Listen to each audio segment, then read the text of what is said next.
마음을 모아서 성경 공독하도록 하겠습니다. 요한일서 4장 7절에서 21절입니다.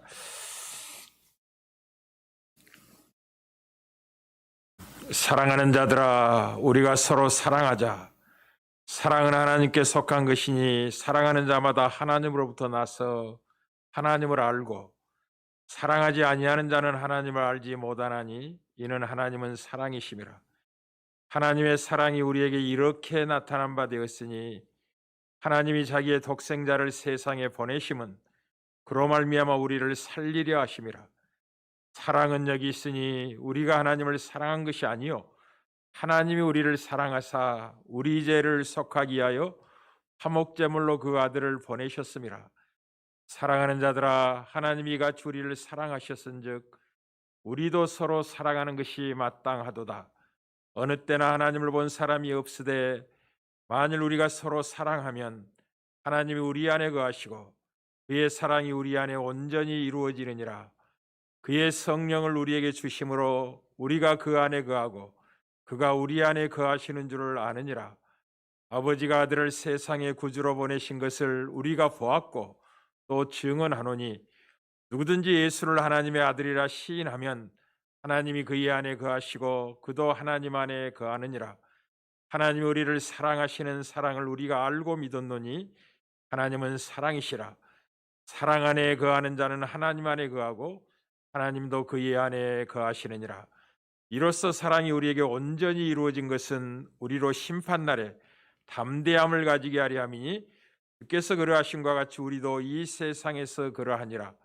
사랑 안에 두려움이 없고 온전한 사랑이 두려움을 내쫓나니 두려움에는 형벌이 있습니다. 두려워하는 자는 사랑 안에서 온전히 이루지 못하였느니라. 우리가 사랑하면 그가 먼저 우리를 사랑하셨음이라.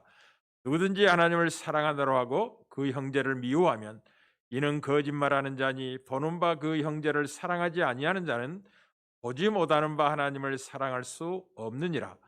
우리가 이 계명을 주께 받았나니 하나님을 사랑하는 자는 또한 그 형제를 사랑할지니라. 아멘. 어느덧 2020년 코로나19 시대를 맞는 성탄절이 되었습니다. 흑암에 행하던 백성이 큰 빛을 보고 사망에 그들진 땅에 거주하던 자에게 빛이 비추었습니다. 이 빛은 사람들에게 생명을 주는 빛입니다. 그 빛은 한 아이로 오신 예수님이십니다.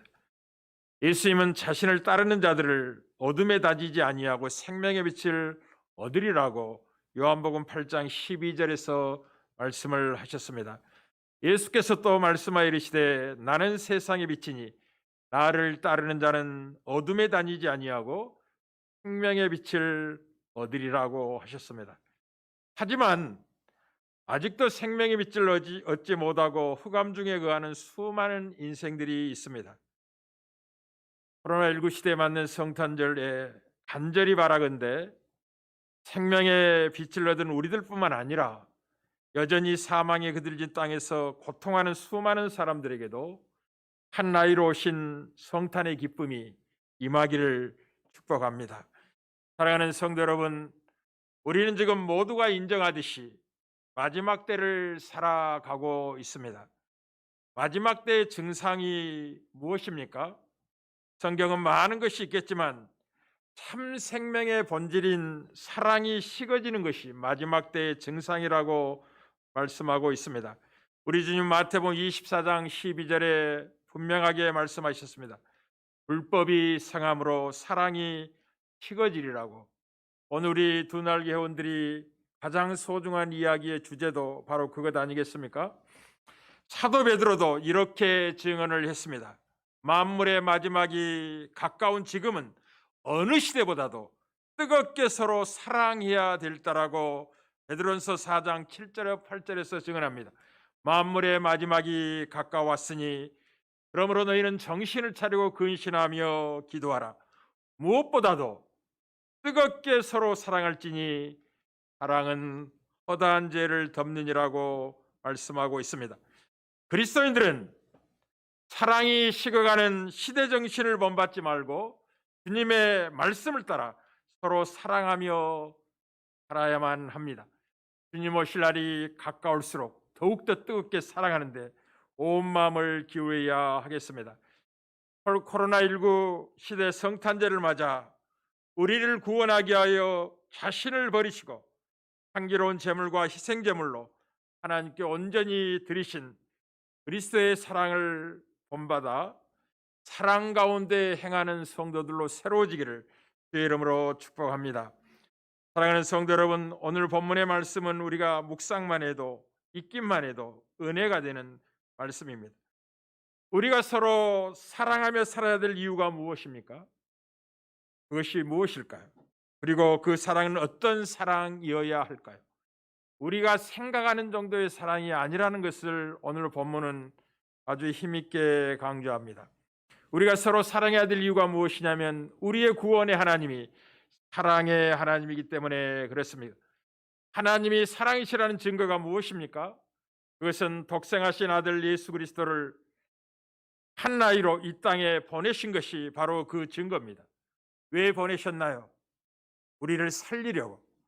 한 아기로 신 예수 그리스도로 말미암아 우리를 살려 영생을 얻게 하시려고 그 아들을 십자가에 내어주시기 위하여 화목제물로 이 땅에 보내신 것입니다. 그렇게 하여 죄와 사망에서 우리를 구원하여 영생을 얻게 하시려는 것이 하나님이 한 아들을 이 땅에 보내신 목적이고, 뜻밖에도 우리는 탄생의 기쁨을 감사함으로 예배하는 중에 있지만 보내신 하나님의 입장에서는 이제 얼마 가지 않아 화목제물로서 우리의 죄를 담당하여 십자가에 죽으실 것입니다. 아들을 십자가에 내어주시기 위하여 이 땅에 보내신 하나님, 그 사랑을 우리가 무엇으로 다 설명할 수가 있겠습니까? 로마서 5장 8절에 하나님의 사랑을 이렇게 증언합니다. 우리가 아직 죄인 되었을 때 그리스도께서 우리를 위하여 죽으심으로 하나님께서 우리에 대한 자기의 사랑을 확증하셨다고 말씀합니다. 영생은 유일하신 참 하나님과 그가 보내신 자 예수 그리스도를 아는 것이 영생입니다. 따라서 하나님을 아노라고 하면서 서로 사랑하지 않는 것은 하나님께 속한 것이 아니라고 본문은 증거합니다. 하나님은 사랑이시기 때문에 하나님께 속한 자는 서로 사랑할 수밖에 없는 속성을 갖게 된다고 증언합니다. 요한복음 17장 3절에 영생이 무엇인지를 주님은 정확히 이렇게 말씀하십니다. 영생은 유일하신 참 하나님과 그가 보내신 자 예수 그리스도를 아는 것이라고.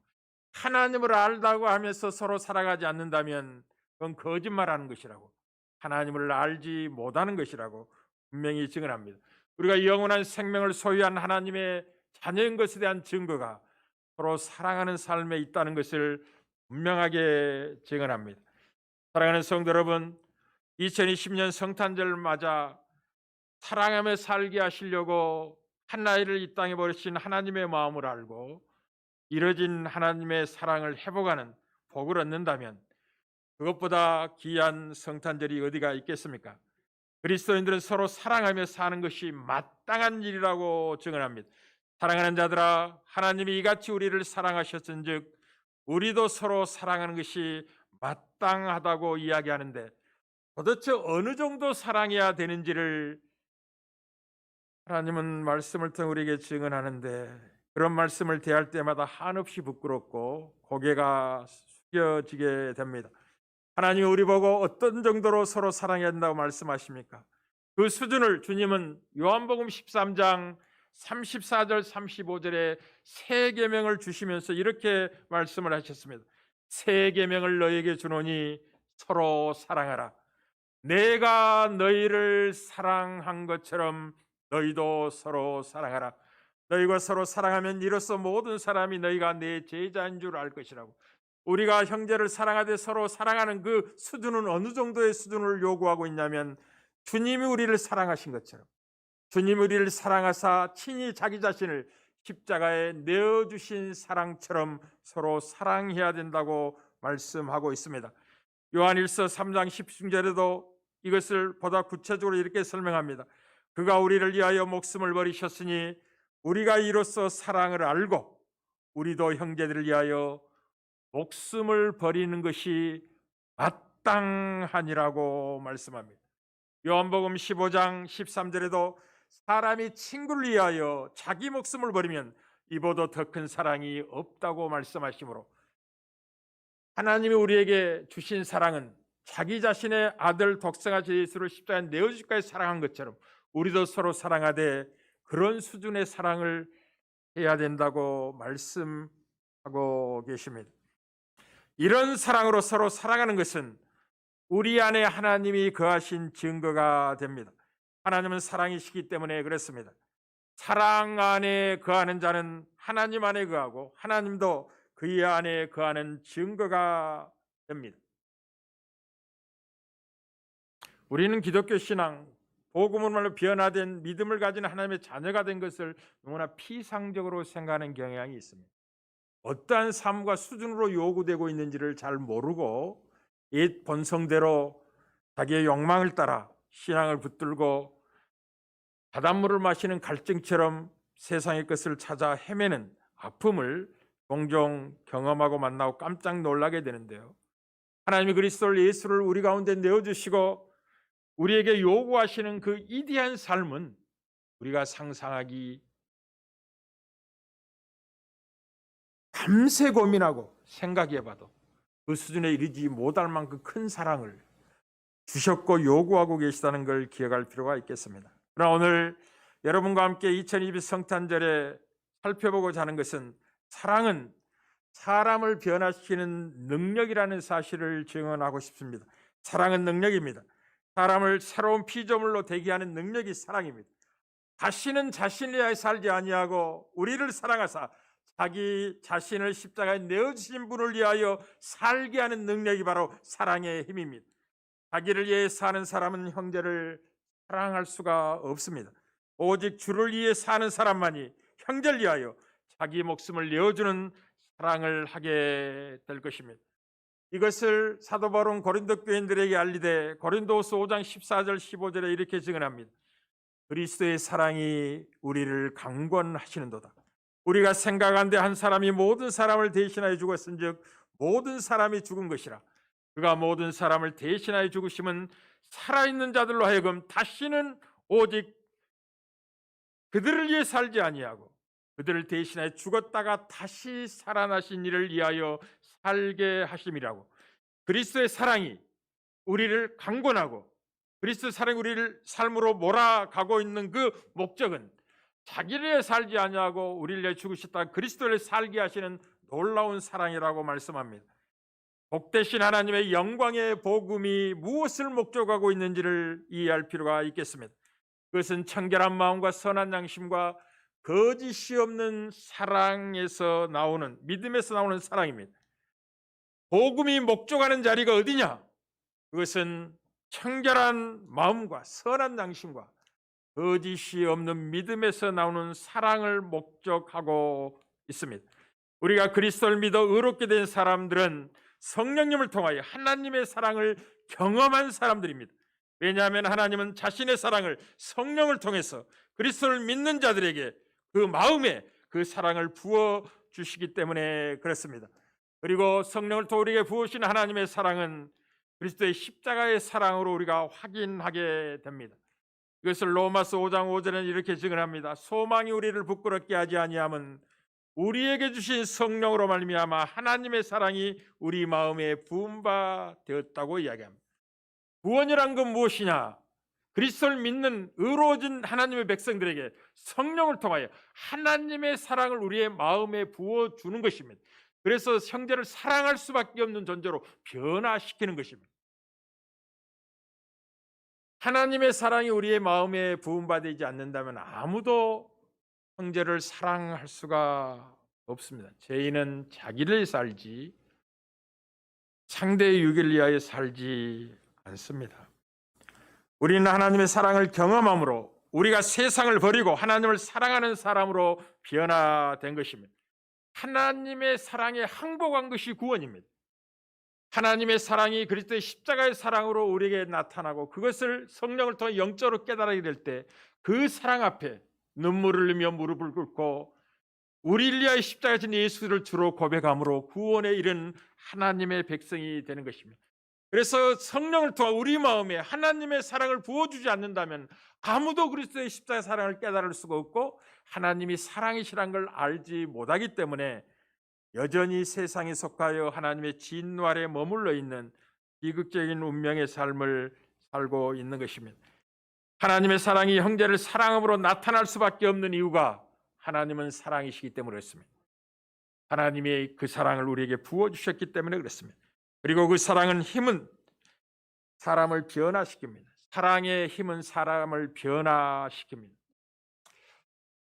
저도 이제 이 정도 나이가 들고 보니까 우리 자녀들을 키울 때 어려서는 엄하게 키우고 질서대로 키우고 뭐 규칙대로 키우는 게 전부인 줄 알고 그렇게 키웠었는데 이제 이게 나이가 들고 보니까 그 질서와 규칙과 엄한 교육 배후에 이 거짓 없고 진실한 자녀 사랑이라는 묵직한 무게가 그것보다 훨씬 크게 작용됐을 때만이 바르게 설 수 있고 사람을 바꿀 수 있다는 사실을 알게 되었습니다. 젊어서는 잘 이해가 안 됐죠. 사랑은 사람을 변화시키는 능력입니다. 옛날 어떤 마을에 베풀기를 좋아하는 허생원이라는 인물이 있었습니다. 참 겸손하고 착한 사람이었고 그 집에 도움을 구하러는 어느 사람도 외면하지 않고 추우면 추운 대로 집에 모셔들고 따뜻한 밥을 대접하고 필요의 경비를 손에 들려주면서 사랑을 베풀었습니다. 아무리 자기가 아끼는 물건이라도 상대가 요구하면 내어주었습니다. 세월이 지나고 이 소문이 궁궐에 있는 왕의 귀에까지 전해지게 되었습니다. 왕은 자기보다 더욱 칭송을 받는 그를 생각하자 질투심이 생겨났습니다. 이 나라의 왕된 나보다 더 존경받는 자가 있다니 이런 괘씸한 놈이 있나 라고 생각하고 신하를 보내서 그 집에 아끼는 소가 있다는데 당장 끌고 오라고 명령을 내렸습니다. 만약 그 소를 내놓지 않으면 체포해 오라는 엄중한 명을 내린 거죠. 그때 신하들은 그 허생원의 집에 가서 하룻밤 먹으면서 대접을 받기 시작했는데 뜻밖에도 허생원이 자기가 가장 아끼는 소를 잡아 음식을 차려 극진히 대접을 했습니다.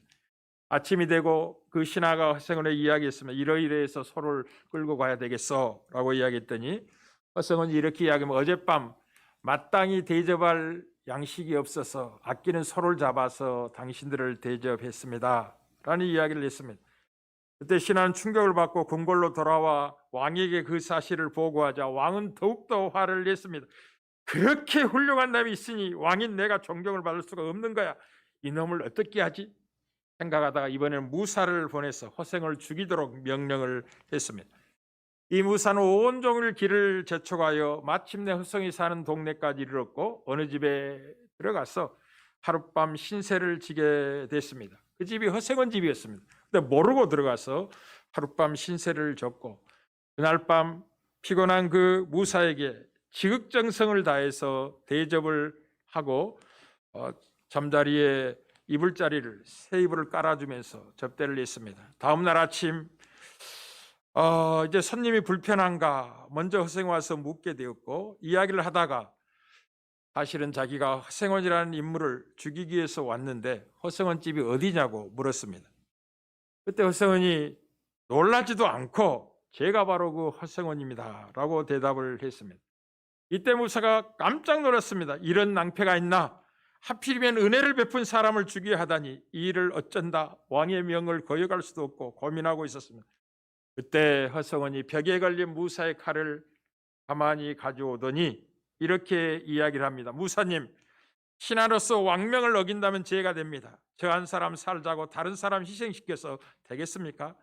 차라리 칼로 저를 베어 왕의 소원도 풀어드리시고 무사님의 생명도 보존하시기 바랍니다. 허생원의 놀라운 사랑과 희생전에 감복한 무사는 마음을 바꾸고 그냥 궁으로 돌아가서 왕 앞에 무릎을 꿇고 자기 잘못을 이야기하며 저를 죽여달라고 이야기를 했어요. 도저히 죽일 수가 없었습니다. 무사의 그런 태도를 보면서 생명을 해하러 갔던 그 사람의 마음까지도 얻은 이 허생원이 얼마나 훌륭하고 존경받을 사람인가를 새삼 왕이 깨닫고 자신의 잘못을 크게 뉘우치고 내가 생각이 짧았다고 옹졸했다고 짐을 용서해달라고 왕이 변화를 경험한 것, 이게 사랑의 힘입니다. 우리가 예수를 믿는 것은 이 사랑의 힘 앞에 항복한 겁니다. 누가 억지로 강요해서 무릎 꿇어 이렇게 해서 예수를 주로 고백한 자 아무도 없습니다. 하나님의 성령이 우리 마음에 하나님의 사랑을 부어주게 되자 십자가의 사랑을 깨닫고 나 같은 죄인을 대신 죄값을 감당하고 죽으시게 이 땅에 하나로 오신 예수, 그를 보내신 하나님의 사랑, 그 아버지의 명에 순종하며 나를 사랑하여 아낌없이 자기 자신을 십자가에 내어주신 그리스도의 사랑 앞에 우린 단마음으로 마음을 들여 주로 고백하여 영생에 이른 백성이 되는 것입니다. 그리고 이제 예전에 세상을 사랑했던 헛된 삶을 버리고 하나님 우리를 사랑하는 그 사랑으로 서로 사랑하는 삶을 삶으로 우리 안에 하나님이 거하신 걸 증언하고 있는 인생들입니다.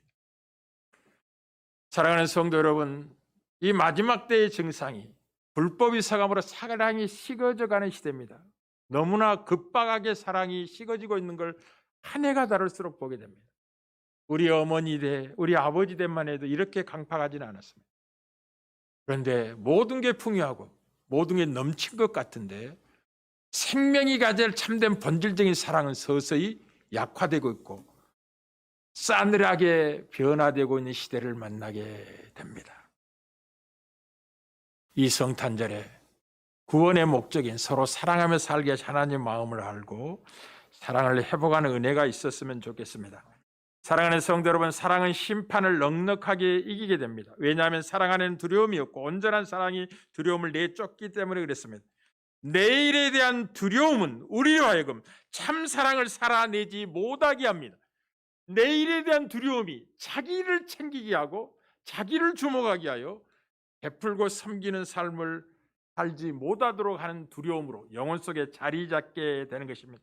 그래서 하나님의 사랑 안에 온전히 거하는 사람만이 사랑하는 삶을 살 수가 있습니다.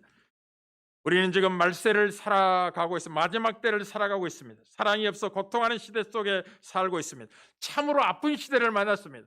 이 고통을 사도 바울은 디모데후서 3장의 15가지 증상으로 우리에게 이렇게 알렸습니다. 디모데후서 3장 1절에서 5절입니다. 너는 이것을 알라. 말세에 고통하는 때가 이르러 사람들이 자기를 사랑하고 돈을 사랑하며 자랑하며 교만하며 부모를 거역하며 감사하지 아니하며 거룩하지 아니하며 무정하며 원통함을 풀지 아니하며 선한 것을 좋아하지 아니하고 배신하며 조급하며 자만하며 쾌락을 사랑하기를 하나님 사랑하는 것보다 더하며 경건의 모양은 있으나 경건은 능력을 부인하니 이 같은 자들에게서 돌아서라고 고통하는 시대의 증상을 15가지 정도로 이야기를 했습니다. 사랑하는 성도 여러분, 저는 주의 자비하심으로 여러분에게 증언합니다.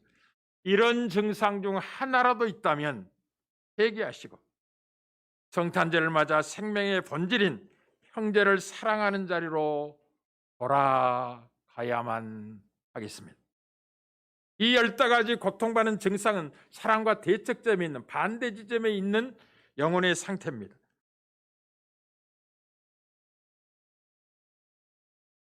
코로나19가 우리를 많이 아프게 하죠. 이 성도들이 서로 사랑하기 위해서 함께 모여 예배하는 감격이라는 것은 신자가 된 누릴 수 있는 최고의 복이거든요. 함께 모여 서로 사랑을 격려하며 선행을 서로 격려하고 우리가 한 믿음을 갖고 하나님을 아버지라 부르는 형제가 됐고 자매가 됐던 사실을 이 함께 예배하면서 누리고 그리고 한 아버지의 말씀을 듣고 함께 순종하는 삶을 통하여 하나님의 뜻을 이루어가는 감격을 믿음의 공동체가 갖고 있는 힘이고 능력이고 기쁨인데 코로나19가 이것을 못하게 하고 있잖아요. 그리고 말세의 증상이 모이기를 피하는 어떤 여건들이 형성될 거라고 이야기합니다. 그러니 마지막 때일수록 믿음을 굳게 하고 생명의 본질은 사랑하는 삶을 온 힘을 다하여 살아내야만 하는 것입니다. 그렇게 한다면 그렇게 하나님의 수준이 요구하고 있는 그 수준까지 우리가 사랑하기 위해서 힘을 다한다면 반드시 우리는 하나님께 더 큰 사랑을 받게 될 것이고 주님도 친히 자신을 우리 가운데 나타냄으로 말미암아 힘을 더하실 것입니다. 이것이 요한복음 14장 21절의 약속입니다. 나의 계명을 가지고 지키는 자라야. 이때 계명은 서로 사랑하라는 계명입니다. 새 계명을 너희에게 주노니 내가 너희를 사랑한 것처럼 너희도 사랑하라는 계명입니다. 이 계명을 너희가 지킨다면 너희가 나를 사랑하는 자니 나를 사랑하는 자는 내 아버지께 사랑을 받을 것이요 나도 그를 사랑하여 그에게 나를 나타내리라. 사랑이 식어진 이 말세에 세상은 그럴 수밖에 없다고 우리가 인정합니다. 그러나 하나님의 백성들은 그래서는 안 됩니다. 시대가 악하고 어둠이 더 강하게 역사할수록 생명의 본질인 사랑을 힘있게 살아내므로 말미암아 빛된 삶을 감당하고 소금의 역할을 감당해야 되지 않겠습니까? 어느 정도 서로 사랑해야 된다고요? 형제를 위하여 목숨을 버린 것이 마땅하니라. 이 복된 요구가 구원받은 백성의 영광된 이치고 자리죠. 특권입니다. 이게 짐이 아니라 특권입니다. 우리의 본성으로는 살아낼 수 없기 때문에 우리 하나님께 은혜를 구합니다. 그러면 하나님이 성령으로 더욱더 충만한 사랑을 우리 안에 채워주셔서 그 사랑이 앞으로 표출되는 모습으로 형제를 사랑하게 하여 하나님의 자녀인 증거를 드러내게 하시는 하나님이십니다. 사랑하는 성도 여러분, 사랑이 없어 목마르는 세상을 향하여 오늘 주어진 말씀을 깊이 생각하고 사랑하며 살게 하시려고 한나이를 이 땅에 보내셨다는 걸 기억하셔서 다른 것으로 여러분의 걸음의 복됨을 점검하지 마시고 주위에 고통받고 신음하는 영혼들에게 사랑할 손을 내민 것으로 여러분의 정체성과 복된 걸음을 확인하셔서 승리하는 남은 생들이 되어지기를 주의 이름으로 축복합니다.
주께서 주의 은혜 한없이 크오니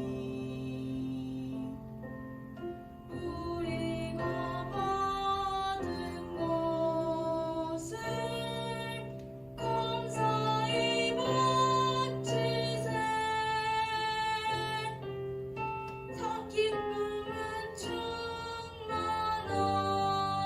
충만하고 소망은 불변해. 정성과 마음을 다해 경배를 드리세.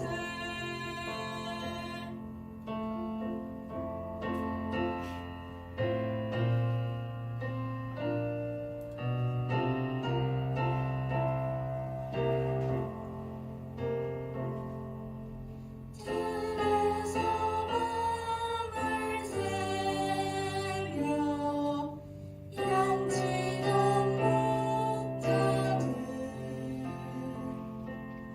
하늘에 빛난 영광 우주를 흘렀네.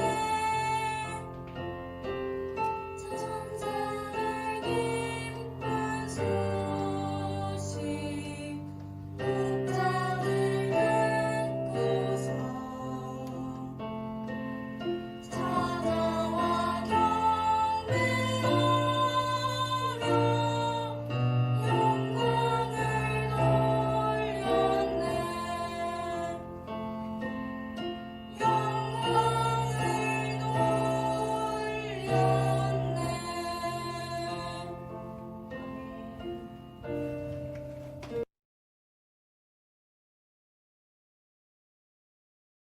어느 한 나라에 왕과 왕자가 함께 살았습니다. 그러던 어느 날 그 나라에 미움과 다툼이 커져만 가는 몹쓸병이 돌게 되었습니다. 백성들의 병든 모습을 본 왕은 심히 고민하였습니다. 그 병을 고칠 수 있는 사람은 왕자님 한 사람뿐이었는데 그걸 모르는 어리석은 백성들이 왕자님을 해치게 될 걸 왕은 알았기 때문입니다. 그때 왕자님은 사랑하는 저들을 위해서 제 영혼을 아버지께 드려요. 당신의 사랑, 그 위대하신 사랑을 전하러 그 어디든 맨발로 찾아갈게요. 사랑을 나눠줄게요. 라고 말합니다. 병든 백성들을 고친 후 왕자님은 추운 곳에서 어두운 곳에서 매일 사랑을 가르칩니다. 항상 기뻐하고 항상 기도하며 항상 감사하라고. 그러던 어느 날 어리석은 백성들은 불평불만을 하며 왕자님을 해치고 말았습니다. 하늘도 세상도 울었지만 왕자님은 저들을 용서하라고 기도합니다. 백성들은 그제서야 왕자님이 우리를 위해 오시고 눈물을 흘리셨다는 것을 깨닫습니다. 그 후 백성들은 다시 오실 왕자님을 기다립니다. 시간은 점점 흐르고 왕자님의 기억이 멀어져 가면서 백성들은 또 잊어갑니다. 우리는 그분의 사랑, 그 위대하신 사랑을 항상 기억해야 합니다. 지금부터 내가 해주는 얘기 들어주겠니? 믿어주겠니? 옛날 어느 나라에 함께 살았던 왕자와 왕의 이야기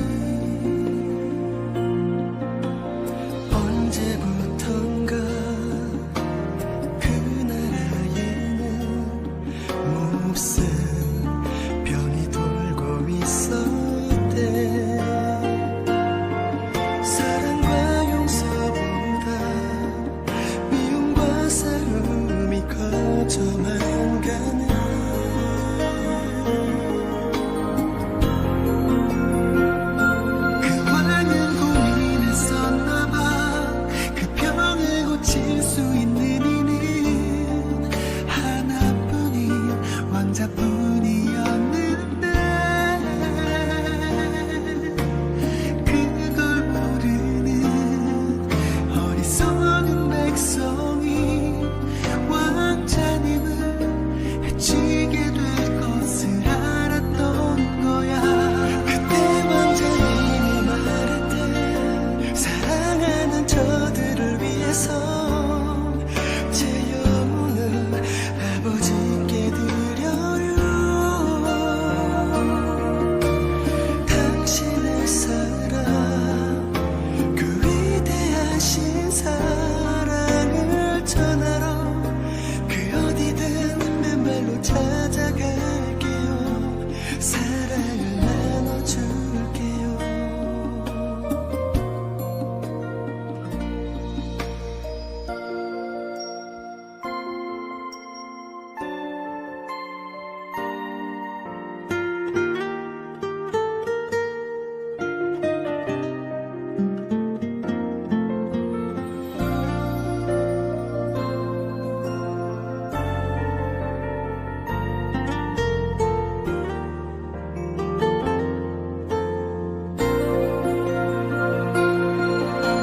추운 곳에서 어두운 곳에서 매일 사랑을 가르쳤대.